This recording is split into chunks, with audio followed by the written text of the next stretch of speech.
Hey everybody, it's Beth. Today I'm using these wood boxes and tumbling blocks from Dollar Tree. I'm taking wood glue to glue the tumbling blocks together. I make 2 squares. They're 8 blocks each. I just add a little bit of wood glue to the pieces where they're going to be touching and form them into the square.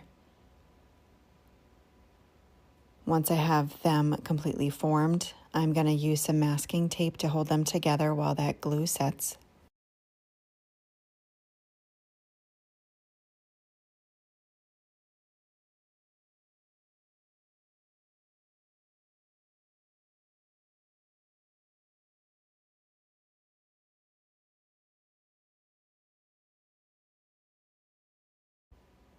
Next, I'm gluing together a rectangle shape.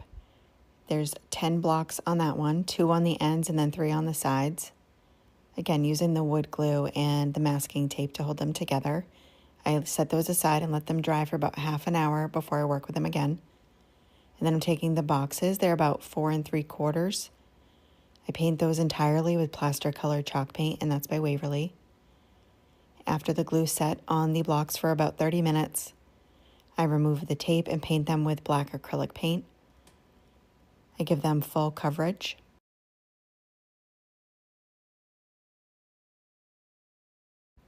After everything is dry, I am adding hot glue to the shorter sides of the rectangles and hot gluing it to the bottom portion of the wooden box. I then add hot glue to the other one and place that on the box. I'm just holding it up to get that level. And then I do the same thing with the smaller sets of tumbling blocks.